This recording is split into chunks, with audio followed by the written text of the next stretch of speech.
పెళ్లి ఆపడం కోసం రిషిని దాచిపెట్టిన ఆదిత్య కాపాడిన దేవ. ఇంతకు ఏం జరిగింది? అసలు పెళ్లి ఆపడం కోసం రిషిని ఆదిత్య దాచిపెట్టడం ఏంటి? మరి దేవ ఎలా కాపాడాడు? ఇదంతా కూడా వీడియోలో చూసి తెలుసుకునేద్దాం. నువ్వుంటే నా చేతగా అప్కమింగ్ ఎపిసోడ్స్లో ఏం జరగబోతుందో ముందుగా తెలుసుకోవాలి అనుకుంటే వీడియోని లైక్ చేసి ఛానల్ని సబ్స్క్రైబ్ చేసుకోండి. మొత్తం మీరు చూసుకున్నట్లయితే ఇంకా మిథున తన మెడలోని తాళిని తీయమని చెప్పనేసరికి నా వల్ల కాదు అని అంటుంది. అనేసరికి లలిత కాస్త మిథున మెడలో తాళిని తీయడం కోసం తాళిని పట్టుకునేసరికి మిథున గట్టిగా పట్టేసుకుంటుంది. అమ్మ మిథున, రిషికి నీకు పెళ్లి జరగాలంటే నువ్వు ఈ మెడలో ఉన్న తాళిని తీసేయాలమ్మా. ఆ తాళి ఉండగా రిషిని మెడలో తాళి ఎలా కడతాడు అని చెప్పనగానే నా వల్ల కాదమ్మా అని చెప్పి ఇంకా మిథున కాస్త అక్కడి నుంచి లేచి గదిలోకి వెళ్ళిపోతుంది. ఏంటొదినా, ఏంటిదంతా? అయినా ఈ పాటికే మిథున మెడలో ఉన్న తాళిని తీసేయాలి కదా, నువ్వు అది పట్టించుకోలేదా ఏంటన్నయ్య ఇది అని చెప్పాను. కానీ నువ్వు కంగారు పడకమ్మా, నేను మిథునతో మాట్లాడి పెళ్లి పెట్టల మీదకి వచ్చేసరికి మెడలో ఉన్న తాళిని తీయించేస్తాను అని చెప్పి ఇంకా రా లలిత అంటూ ఇంకా లలిత ఇటు హరివర్ధను ఇద్దరు కూడా గదిలోకి వెళ్తారు. మిథున ఏడుస్తూ ఉంటుంది. ఏంటమ్మా మిథున, ఇంతవరకు వచ్చాక మెడలో తాళిని తీయను అంటే ఎలాగా చెప్పు? మెడలో ఉన్న తాళిని తీయాలి కదమ్మా అని చెప్పాను. కానీ నా వల్ల కావడం లేదు నాన్న, మెడలో ఉన్న తాళిని తీయాలంటే నా మనసు అంగీకరించడం లేదు అని చెప్పనేసరికి ఏం మాట్లాడుతున్నావమ్మా మిథున, మనసు అంగీకరించకపోవడం ఏంటి? ఆ దేవాగాన్ని నువ్వు మర్చిపోయావు కదా, వాడు నీకు చేసిన ద్రోహాన్ని గుర్తు తెచ్చుకో. వాడు నిన్ను నిర్దాక్షిణంగా ఇంట్లోంచి బయటికి పంపించేశాడు అని చెప్పాను. కానీ అలా చేయించింది మీరే కదా నాన్న, మీరు దేవా దగ్గర మాట తీసుకోవడం వల్లే కదా దేవా నన్ను ఇంట్లోంచి నిర్దాక్షిణంగా పంపించేశాడు. మీ ప్రాణాలు కాపాడడానికి నన్ను అడ్డు పెట్టుకుని తన జీవితంలోంచి నన్ను పంపించగలిగాడు, కానీ తన మనసులోంచి నన్ను పంపించలేకపోయాడు. దేవా నన్ను ప్రేమిస్తున్నాడు నాన్న, ఆ విషయం మీకు ఎలా చెప్పాలి, ఎలా చెప్తే అర్థమవుతుంది అని చెప్పి ఇంకా వీళ్ళు డిస్కషన్ పడుతూ ఉండగా ఈలోపు రిషి వాళ్ళ అమ్మ నాన్న పరుగున వస్తారు. అన్నయ్య అన్నయ్య అని చెప్పనేసరికి ఏమైందమ్మా అని చెప్పాను. కానీ రిషి గదిలో లేడన్నయ్య, ఫోన్ కూడా రిషి అక్కడే వదిలేసి వెళ్ళాడు, ఫోన్ కూడా తీసుకుని వెళ్ళలేదు, ఎక్కడికి వెళ్ళాడో ఏంటో తెలియడం లేదు అని చెప్పి ఇంకా కంగారు పడుతూ ఉంటారు. గుడంతా వెతికారా బావా అని చెప్పాను. కానీ గుడంతా వెతికాము, వాళ్ళని కూడా అడిగాము, ఎవరూ కూడా మాకు తెలియదు, మేము చూడలేదు అంటున్నారు. నాకేదో భయంగా ఉంది, ఎవరు తీసుకెళ్లారో ఏంటో తెలియడం లేదు అని చెప్పనేసరికి ఆ దేవాగాడే ఏదో చేసుంటాడు అన్న ఉద్దేశంతో ఇంకా గబగబా దేవా దగ్గరికి వెళ్ళి కాలర్ పట్టుకుంటాడు. నా అల్లుడిని ఏం చేసావరా అని చెప్పాను. కానీ ఏం మాట్లాడుతున్నారు సార్, మీ అల్లుడిని నేను చేయడం ఏంటి అని చెప్పాను. కానీ దేవా రిషి కనిపించట్లేదు, రిషి ఫోన్ కూడా ఇక్కడే ఉంది, ఎక్కడికి తీసుకువెళ్ళారు ఏంటో తెలియడం లేదు అని చెప్పాను. కానీ ఏం మాట్లాడుతున్నారు సార్, రిషిని ఎవరో తీసుకువెళ్ళడం ఏంటి? ఇంతకు ముందే కదా నాతో మాట్లాడాడు రిషి, మరి ఇప్పుడు కనిపించట్లేదు అని చెప్పడం ఏంటి? నాకేమీ అర్థం కావట్లేదు అని చెప్పాను. కానీ ఏమో నాకు తెలీదు, రిషి ఎక్కడికి వెళ్ళాడో ఏంటో అర్థం కావట్లేదు అని చెప్పి మాట్లాడేసరికి సార్ ఎక్కడున్నా రిషిని తీసుకొస్తాను, ఇలా కిడ్నాపులు చేయడం దాచిపెట్టడం అలవాటు లేదు, నేను ఏదైనా ముక్కుసూటిగా మాట్లాడతాను, నేను అంత ఇలా దొంగ దెబ్బ తీయాలి అనుకున్న వాడినైతే నేను ప్రాణం కంటే ఎక్కువగా ప్రేమిస్తున్న మిథునను మీ ఇంటికి పంపేవాణ్ణి కానే కాదు అంటూ ఇంకా హరివర్ధన్ ముందే దేవా తన మనసులోని మాటని చెప్పేసేసరికి మరి నువ్వు చేయకపోతే నా అల్లుడిని ఎవరు దాచిపెట్టారు, నా అల్లుడు ఎక్కడికి వెళ్ళినట్టు? మొత్తం మండపం అంతా చూసాము, గుడిలో చూసాము, ఎక్కడ నా అల్లుడు కనిపించడం లేదు, ఎక్కడికి వెళ్ళాడో ఏంటో అర్థం కావట్లేదు అని చెప్పి అనేసరికి మీ అల్లుడు ఎక్కడికి వెళ్ళాడో ఏంటో నేను తెలుసుకుంటాను, పెళ్లి ముహూర్తానికల్లా మీ అల్లుడిని తీసుకొచ్చే బాధ్యత నాది అంటూ దేవా కాస్త బయటకు వచ్చేసరికి దేవా ఎక్కడికి వెళ్తున్నా దేవా అని చెప్పాను. కానీ నా మీద నింద పడింది నాన్న, ఆ నింద నిజం కాదు అని నిరూపించవలసిన బాధ్యత నాకు ఉంది, పోస్టర్లు ఎవడంటిచ్చాడో, ఇప్పుడు ఈ పెళ్లి ఎవడాపడానికి ప్రయత్నించాడో ఇద్దరూ ఒక్కరేనని నా మనసు కనిపిస్తుంది.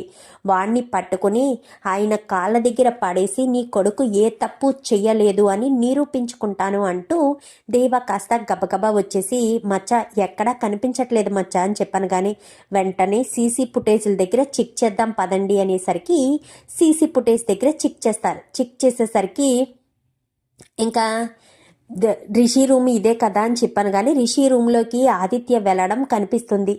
ఆదిత్య రిషి రూమ్లోకి వెళ్ళిన తర్వాత కొంచెం సేపటికి ఇద్దరు ముగ్గురు మనుషులు లోపలికి వెళ్ళి ఏదో చాపలో చుట్టబెట్టుకుని బయటకు తీసుకురావడం చూస్తారు.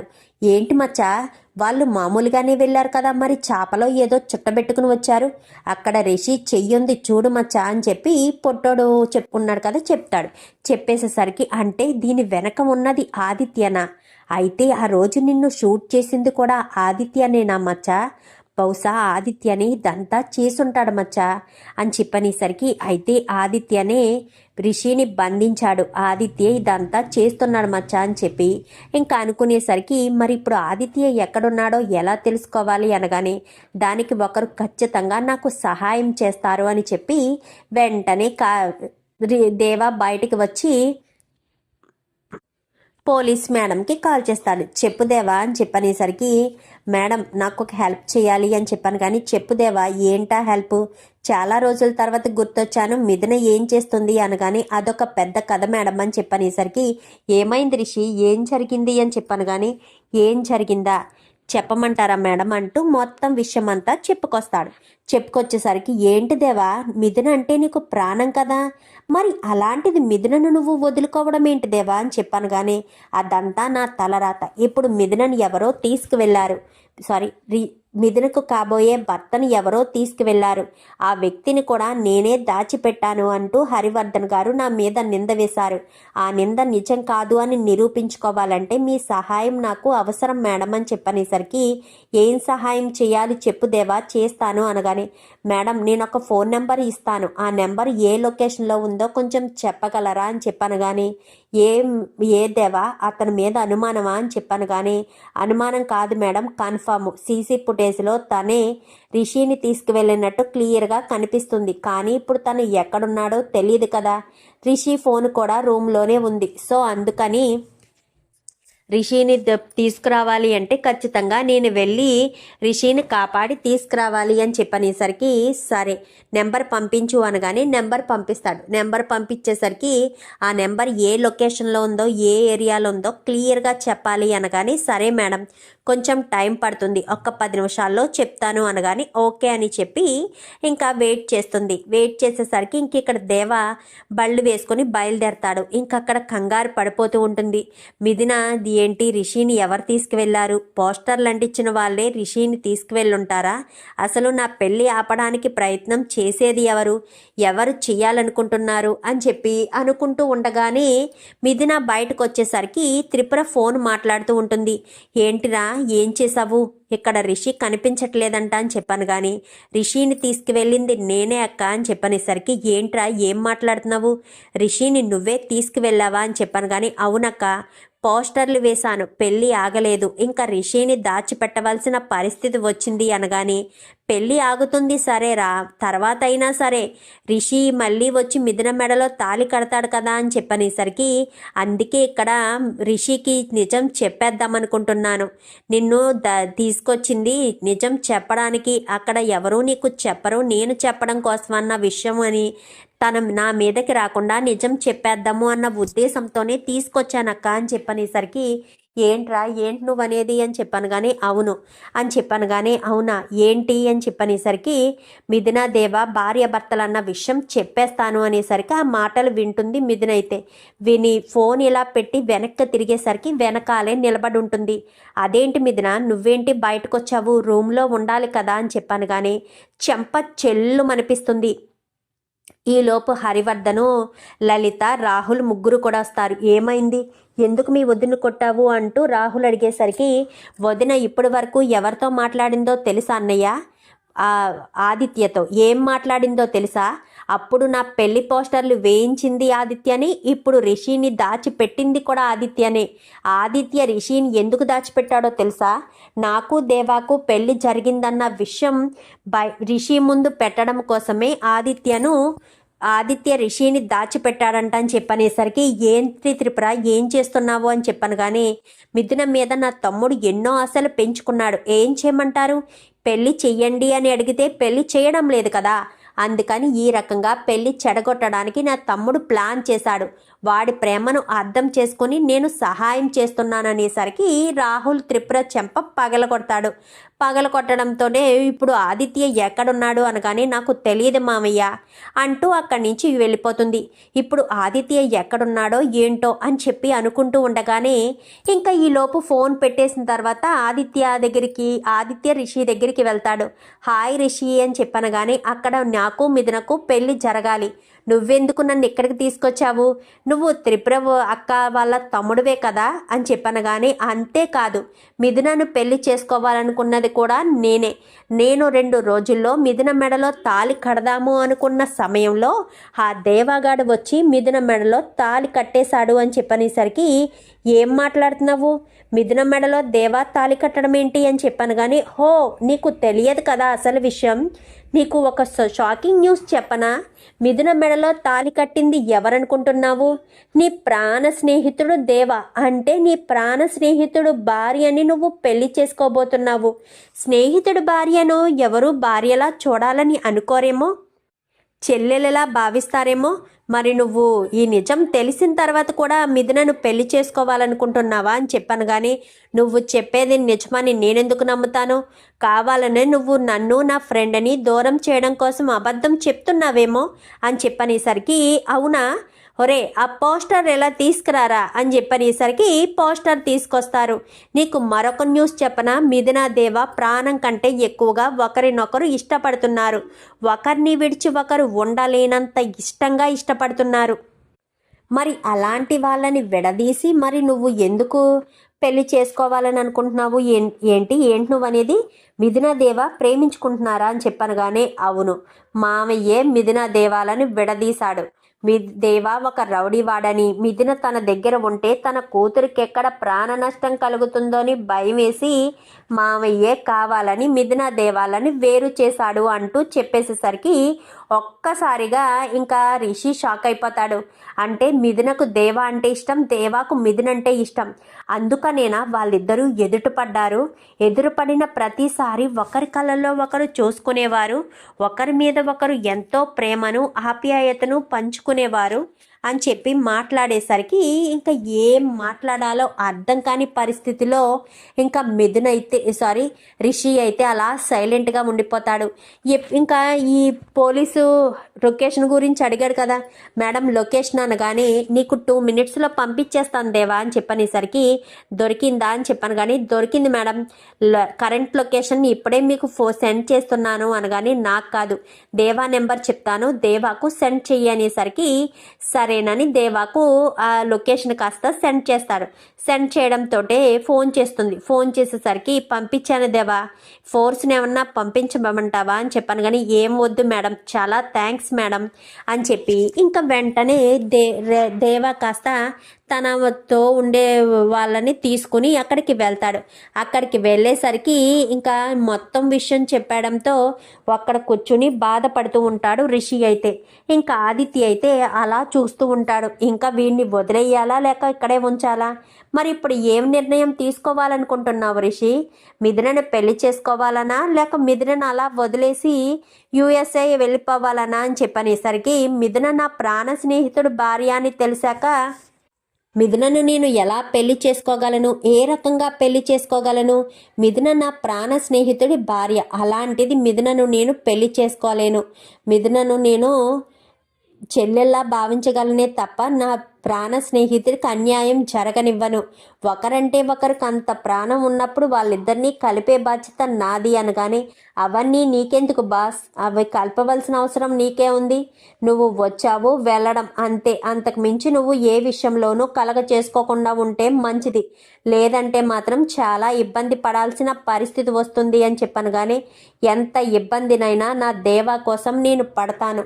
దేవాను మిథునను కలపడం కోసం ఏం చేయడానికైనా నేను సిద్ధమే అని చెప్పనేసరికి, అయితే వీణ్ణి ఉంచొద్దు, వీణ్ణి లేపేసి ఈ నేరం దేవా మీద పడితే దేవా జీవితాంతం జైల్లో ఉంటాడు, మిథునను నేను పెళ్లి చేసుకోవచ్చని చెప్పి, ఒరే వీణ్ణి లేపేయండిరా అని చెప్పను. కానీ వెంటనే దేవా లొకేషన్ పట్టుకుని అక్కడికి వచ్చి, ఇంకా ఏంట్రా నా స్నేహితుణ్ణి లేపేయడానికి ప్లాన్ చేస్తావా, నిన్ను ఎట్టి పరిస్థితుల్లోనూ వదిలిపెట్టను. నాకిప్పుడిప్పుడే అంతా అర్థమవుతుంది, నా వెనకాల జరిగే కుట్రలన్నింటికి కారణం నువ్వేనని. నువ్వే కుట్రలు చేసి కుతంత్రాలు చేసి ఎంతో ఇబ్బందిగా మమ్మల్ని బాధ పెట్టాలని, ప్రతి క్షణం నన్ను బాధ పెట్టి నువ్వు సంతోషపడాలని కోరుకుంటున్నావని క్లియర్గా అర్థమవుతుంది అని చెప్పాను. కానీ ఇంకెందుకురా డొంక తిరుగుడుగా మాట్లాడతావు, నిన్ను మిథునను వేరు చేసింది నేనే అన్న విషయం నీకు తెలియదు కదా. ప్రతి ఒక్కటి నేనే చేశాను.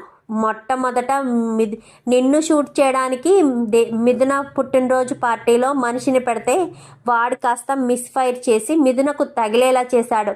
అది ఆ పోలీసులతో నీ వల్లే జరిగింది అని చెప్పేస్తే, మామయ్య కూతుర్ని ఎంతగానో ప్రేమిస్తున్నాడు కాబట్టి నీకు చేతులు జోడించి మరీ మిథున జీవితంలోంచి వెళ్ళిపోమని చెప్పాడు. నువ్వేమో మిథున సంతోషంగా ఉండాలి అన్న ఉద్దేశంతో ఆ రోజు నుంచి మిథునను దూరం పెట్టావు. చివరికి మిథునని ఎలా వదిలించుకోవాలో అర్థం కాక దేవుడమ్మ దగ్గరున్న మామయ్యని కాపాడితే నన్ను నా లైఫ్లోంచి వెళ్ళిపోవాలి అని మిథునకు కండిషన్ పెట్టావు. పాపం మిథున తండ్రి మీద ప్రేమతో కండిషన్కు ఒప్పుకుంది. నిజానికి నువ్వు ఆ కండిషన్కు మిథున ఒప్పుకున్నా ఒప్పుకోకపోయినా నువ్వు మా మామయ్యని కాపాడతావని మిథునకు ఆలోచించలేకపోయింది. నువ్వెప్పుడైతే కాపాడి తీసుకొచ్చావో మిథున నీ లైఫ్లోంచి వెళ్ళిపోయింది. మిథున వెళ్ళిపోయింది కదా, నా లైఫ్లోకి వస్తుంది అంటే మామయ్య ఇక్కడ ఉన్నవాడు సరిపోడని అమెరికా నుంచి మరి ఈ రిషిగాడిని తీసుకొచ్చాడు. ఈ రిషిగాడేమో మిథునను నిన్ను కలిపితేనే గాని అమెరికా పోనంటున్నాడు. అందుకే వీడిని ఇక్కడే లేపేసి నిన్ను ఇక్కడ కొట్టి పాడేసి అప్పుడు మామయ్యకి ఫోన్ చేసి నువ్వే వీడిని లేపేశావని చెప్తాను. జీవితాంతం నువ్వు జైల్లో ఉంటావు, మిథునని పెళ్లి చేసుకుని నేను హ్యాపీగా ఉంటాను అని చెప్పి ఆదిత్య అనేసరికి, అంతవరకు నిన్నెందుకు రానిస్తానురా, ఇప్పుడే రిషిని కాపాడి తీసుకెళ్ళి ఈ కుట్రలు కుతంత్రాల వెనుక ఉన్నది నువ్వేనన్న విషయం హరివర్ధన్ గారికి తెలిసేటట్టు చేస్తానని, ఇంకా అక్కడ ఉన్న మనుషులందరినీ కూడా ఇంకా దేవా చితక్కొట్టి ఇంకా రిషిని కాపాడి రిషిని హత్తుకునేసరికి, ఏంట్రా ఇన్ని రోజులు నాకెందుకు చెప్పలేదు, మిథునను నువ్వు ప్రాణం కంటే ఎక్కువగా ప్రేమించినప్పుడు నాకు ఒక మాట చెప్పాల్సింది కదరా అని చెప్పాను. కానీ చెప్పలేకపోయానురా, ఏం చేయాలో అర్థం కాలేదు అని చెప్పనేసరికి, పద ముందు ఇక్కడి నుంచి వెళ్దామని చెప్పి ఇంకా కళ్యాణ మండపానికి తీసుకువెళ్ళిపోయేసరికి, రిషి నీకేం కాలేదు కదా అని చెప్పాను. కానీ నా స్నేహితులుండగా నాకేమవుతుంది మావయ్య, నాకేం కాలేదు అని చెప్పాను. కానీ ఎందుకు మావయ్య నాకు ఇంత మోసం చేశారు, నాకు ఎందుకు ఇంత ద్రోహం చేశారు, అయినా నేను మీ సొంత మేనల్లుండే కదా, మరి ఈ విషయం నాకెందుకు చెప్పలేదు, మిథున దేవాలు ఇద్దరు ప్రేమించుకున్నారు అన్న విషయం నాకెందుకు చెప్పలేదు మావయ్య అని చెప్పనేసరికి, అది కాదు రిషి అని చెప్పాను. కానీ ఏంటి మావయ్య నన్ను మోసం చేద్దామనుకున్నారా, లేక నాకు చెప్పే అవసరం లేదనుకున్నారా, నేను మిథునను ఇష్టపడ్డాను కానీ మిథున ప్రేమించిన వ్యక్తిని దూరం చేసి మరీ మిథునను పెళ్లి చేసుకునే ఉద్దేశం అయితే నాకు లేదు మామయ్య. ఎప్పటికీ నేను ఆ ఉద్దేశంతో ఉండను. కానీ మీరు నన్ను తప్పుగా అర్థం చేసుకున్నారు. మిథునను నా నుంచి దూరం చేయాలని అనుకున్న దేవా నుంచి దూరం చేసి నాకు దగ్గర చేయాలనుకుంటున్నారు. ఇప్పటికీ మిథున మనసులో దేవానే ఉన్నాడు మామయ్య. మిథున దేవాని ఇష్టపడుతుంది కాబట్టే తన మెడలో ఉన్న మంగళసూత్రాన్ని తీయడానికి ఇష్టపడడం లేదు. ఎందుకంటే తన మెడలో కట్టిన తాలికి అంత విలువనిచ్చింది, ఆ వ్యక్తికి కూడా విలువనిచ్చింది. ఆ వ్యక్తి అంటే తనకు చాలా ఇష్టం. దేవాను మిథునను ఒకటి చెయ్యండి మామయ్య. దేవా, నేను మిథునను పెళ్లి చేసుకోలేను, ఎందుకంటే నా ప్రాణ స్నేహితుడు భార్య తను. అలాంటిది మిథునను నేను పెళ్లి చేసుకునే ఆలోచన లేదు. ఒకరంటే ఒకరికి ఇష్టం ఉన్నప్పుడు వాళ్ళిద్దరినీ విడదీసి ప్రాణంగా ప్రేమించుకున్న ఇద్దరు ప్రేమ జంటను విడదీసి నేను పెళ్లి చేసుకోలేను మామయ్య అని చెప్పి ఇంకా రిషి అంటాడు. మనం ఒప్పుకున్న అవతల వాళ్ళు భానుతో కలిసి పెళ్లికి నిర్ణయించారు కదా, దేవాకు భానుకి కూడా ఇదే కళ్యాణ మండపంలో ఇక్కడే పెళ్లి జరుగుతుంది కదా అని చెప్పనేసరికి వాళ్ళతో నేను మాట్లాడతాను అంటూ రిషి కాస్త వెళ్ళి సత్యమూర్తితో మాట్లాడతాడు. ఇంకా తర్వాత హరివర్ధన్ కూడా వచ్చి క్షమించండి సత్యమూర్తి గారు అని చెప్పనగానే, మీరు నన్ను క్షమాపణ అడగడం ఏంటండి అని చెప్పాను. కానీ అప్పుడేదో ఆవేశంలో మాట్లాడాను, కానీ పిల్లల ప్రేమ ముందు పెద్దవాడిగా నేను ఓడిపోయాను. మిథున తన మనసును చంపుకుని రిషిని పెళ్లి చేసుకున్నా కానీ జీవితాంతం నా కూతురు బాధపడుతూనే ఉంటుంది. నా కూతురు బాధకు కారణం నేను కాకూడదు. నా కూతురు ఎక్కడున్నా సంతోషంగా ఉండాలి. అందుకే నేను మిథునకు దేవాను కలుపుదామని వచ్చాను. కానీ ఇక్కడ భానుకి దేవాకు పెళ్లి జరగబోతుంది కదా, మళ్ళీ పెళ్ళి ఆగిపోతే ఆడపిల్ల గల వాళ్ళు ఏం చేసుకుంటారో ఏంటో అని భయమేసింది. అందుకే రిషి నేను నచ్చ చెప్పడానికి వచ్చాము. అమ్మ భాను, నువ్వు నా కూతురు లాంటి దానివే, మిథున కూడా నీకు అక్క లాంటిదే. కానీ మిథున దేవాను ప్రేమించింది. ఒకప్పుడు ఎలా ఉన్నా వాళ్ళిద్దరి మధ్య భార్యాభర్తల బంధం ఉంది. ఇప్పుడు ఒకరంటే ఒకరికి ఇష్టం. అలాంటి వాళ్ళిద్దరినీ విడదీసి నువ్వు దేవా లైఫ్లోకి వచ్చినా మిథున లైఫ్లోకి రిషి వచ్చినా వాళ్ళిద్దరూ మీ ఇద్దరిని సంతోషంగా చూసుకోలేరు. మిమ్మల్ని భార్యాభర్తగా అంగీకరించలేరు. ఎందుకంటే వాళ్ళ మనసుల్లో భార్యాభర్తలంటే వీళ్ళన్న ముద్ర పడిపోయింది. ఇంకా వాళ్ళిద్దరినీ వీళ్ళు మర్చిపోలేరు. అది అర్థం చేసుకోండి.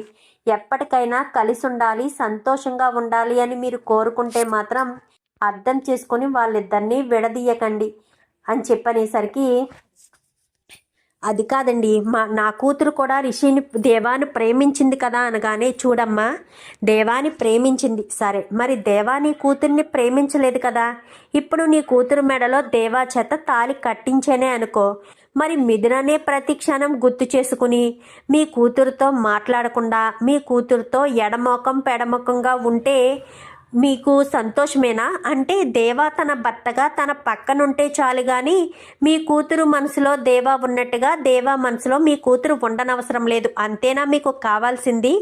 దేవా భర్త అన్న పేరు మాత్రమే కావాలి, దేవా మనసులో స్థానం కాదు, అంతేనా అని చెప్పాను. కానీ అలాగెలాగండి అని చెప్పనేసరికి, మరి అదే కదమ్మా చెప్తున్నాను, మిథునకు దేవా అంటే ఇష్టం, దేవాకు మిథున్ అంటే ఇష్టం. రూల్ ప్రకారం చెప్పాలి అంటే మీకు ఎంత చెప్తున్నా అర్థం కావట్లేదు. కాబట్టి రూల్ ప్రకారం కోర్టు సంబంధించిన దాని న్యాయం ప్రకారం మిథున దేవాలకు పెళ్లి జరిగింది. వాళ్ళిద్దరికీ విడాకులు కాకుండా అక్కడ మిథున మరొక వ్యక్తిని పెళ్లి చేసుకోకూడదు, దేవా ఇక్కడ మరొక వ్యక్తిని పెళ్లి చేసుకోకూడదు. అలా పెళ్లి చేసుకుంటే మిథున కానీ మేం కానీ దేవా మీద మీ మీద కేసు పెట్టే పరిస్థితి వచ్చినా వస్తుంది. పెట్టడానికి కూడా మాకు అవకాశం ఉంది అని చెప్పనేసరికి ఒక్కసారిగా షాక్ అయిపోతారు. ఏంటి సారు, ఏం మాట్లాడుతున్నారు అనగాని, అవును మరి మిథున దేవా భార్యాభర్తలే కదా, అప్పుడు నిన్ను పెళ్లి చేసుకుంటే నువ్వు రెండో భార్య అవుతావు. రెండో భార్యకి హక్కు అధికారం ఉండదు, ఎందులోనూ విలువ ఉండదు. అయినా మిథున కేసు పెడితే దేవాను నిన్ను తీసుకెళ్లి జైల్లో పడేస్తారు. తనకు విడాకులు ఇవ్వకుండానే మరొక వ్యక్తిని పెళ్లి చేసుకున్నందుకు దేవాకు శిక్ష పడుతుంది, నీకు శిక్ష పడుతుంది. తర్వాత మీ ఇష్టం. అలా కాదు అనుకుని దేవా మిథునను కలిపి నీకు మరొక వ్యక్తిని ఇచ్చి పెళ్లి చేయమంటావా? అది ఓకే, నేను ఎవరొకరిని చూసి మంచి వ్యక్తిని చూసి నీకు ఇచ్చి పెళ్లి చేస్తాను, దానికి నీకు అంగీకారమేనా అని చెప్పనేసరికి, ఏంటేంటో చెప్తున్నారు, భయపెడుతున్నారు అని చెప్పాను. కానీ నీ భవిష్యత్తు గురించి చెప్తున్నానమ్మా, నేను నిన్ను భయపెట్టడం లేదు. అది నువ్వు అర్థం చేసుకుంటే చాలు. దేవా మిథునలను ఒకటి చేయాలి అన్న నీ సంకల్పం బాగుండాలి అంతే. వాళ్ళిద్దరూ సంతోషంగా ఉండాలి. అప్పుడు నువ్వు ఆటోమేటిక్గా సంతోషంగా ఉండేటట్టు చేసే బాధ్యత నాది. ఈ క్షణం నుంచి నాకు 2 కూతుర్లు కాదు 3 కూతుర్లుగా నేను భావిస్తాను అంటూ హరివర్ధన్ చెప్పేసేసరికి, అమ్మ భాను అని చెప్పి ఇంకా సత్యమూర్తి కూడా నచ్చ చెప్పే ప్రయత్నం చేస్తాడు. ప్లీజ్ భాను, దేవాని నా నుంచి వేరు చేయకు అంటూ మిథున కూడా చెప్పేసేసరికి ఇంకా ఏం చేస్తుంది భాను మాత్రం? అందరూ వాళ్ళ వైపే మాట్లాడుతుంటే భాను మాత్రం ఎవరి వైపు మాట్లాడగలుగుతుంది? కాదు కూడదు అని పెళ్లి చేసుకుంటే అరెస్టు చేయించడానికైనా వెనకాడను అని చెప్పేస్తున్నారు. మరి అలాంటి తప్పుడు ఏం చేయగలదు? ఏం చేసి దేవాని పెళ్లి చేసుకోగలదు? ముందు దేవా అయితే భాను మెడలో తాళి కట్టాలి కదా. దేవా మనసు నిండా మిథునే ఉన్నప్పుడు భాను మెడలో దేవా ఎందుకు తాళి కడతాడు? ఏ రకంగా తాళి కడతాడు? ఇంకా సరే మీ ఇష్టం అన్నట్టుగా ఇంకా మిథున దేవ ఇద్దరు కూడా ఏం మాట్లాడకుండా మిథున దేవ అక్కడి నుంచి పదండి అని చెప్పి కళ్యాణ మండపానికి తీసుకొస్తారు. ఎందుకంటే పెళ్లి చెయ్యాలి అన్న ఉద్దేశం ఉంది, వీళ్ళెవరూ పెళ్లి చూడలేదు కదా, అందుకని. మిథున దేవాల మధ్య మళ్ళీ పెళ్లి జరుగుతుంది. భాను అది చూస్తూ అలా ఉండిపోతుంది. ఇంకా చేసేదేమీ లేక. చూద్దాం మరి రాబోయే ఎపిసోడ్స్లో ఇలాగే జరగాలని మీరు కూడా కోరుకుంటే వీడియో నచ్చితే లైక్ చేసి ఛానల్ని సబ్స్క్రైబ్ చేసుకుని పక్కనే ఉన్న బెల్ సింబల్లో ఆల్ పై క్లిక్ చేయండి. ఎలా చేయడం వల్ల మేము పెట్టే ప్రతి వీడియో నోటిఫికేషన్ రూపంలో ముందుగా చూడగలుగుతారు. Thank you for